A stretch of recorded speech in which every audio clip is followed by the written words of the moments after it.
488GTB、ようやく初めて乗ることができました。もう多分みんながターボエンジンのことを気にしてると思うんですね。で、先にエンジンのフィーリングだけ言っちゃうと、全体的にはすごくレスポンスもいいし、リニアリティも確保されてるんで、そんなにターボ臭のないエンジンだと思います。いかにもこう遅れてトルクが立ち上がるっていうようなことはほとんどないと思います。ボディの印象って言ったらいいんでしょうか、硬さというか、なんかこう振動の伝わり方みたいなのは、今までの458ととってもよく、似てます。ソリッド感、強いソリッド感があるんだけども、こうどこかこう硬質って言ったらいいんでしょうか、叩いたらなんかカーンとこう響きそうな、そんな感じのする、ボディです。乗り心地、足回りの感じもその今までの458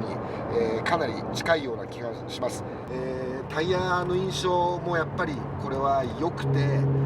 そのちょっとこう微妙に滑るかなっていうぐらいのところの感触をきちんと伝えてくれます。そういう意味ではここのところの、ドライバーをこうなんていうんでしょう、こ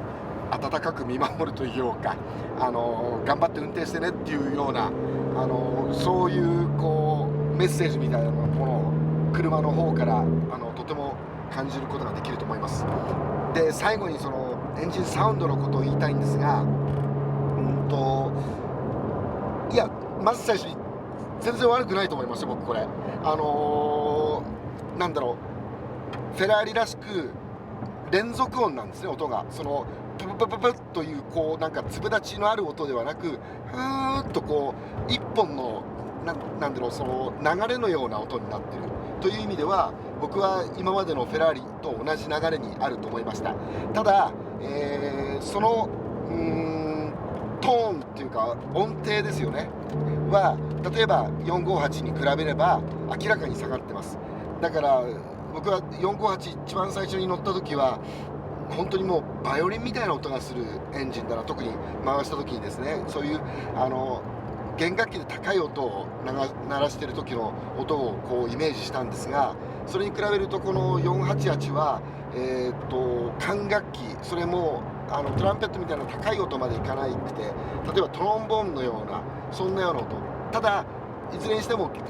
弦楽器にしても管楽器にしてもふーっとこう滑らかな一本の流れになっている音という意味では、これやっぱりなかなか他のメーカーにはないサウンドなんじゃないかなと思いました。サウンドだけで言えば、僕は実は458スペチアーレよりもこっちの方が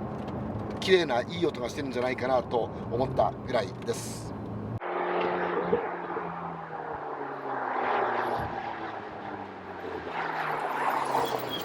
今ターボブースト系とかも出るので、はい、でも確かにエンジンが切らた時の音がもう全然違うね。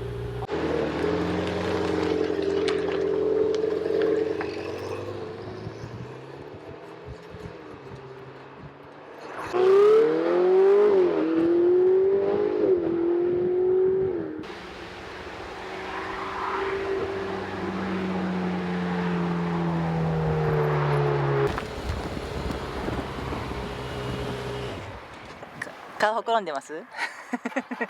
や楽しい。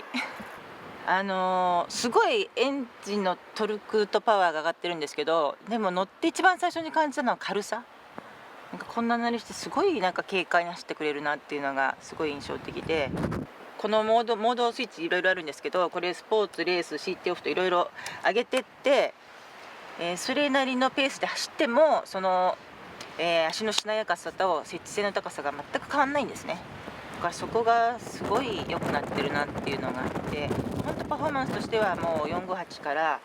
すごい勢いで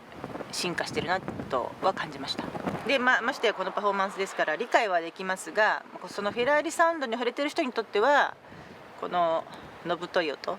カーンっていう甲高い音がなくなって非常にのぶたい音になったところで、それがもしかしたらちょっとどうかなっていうのはあるかもしれませんね。他にあれば買ってもいい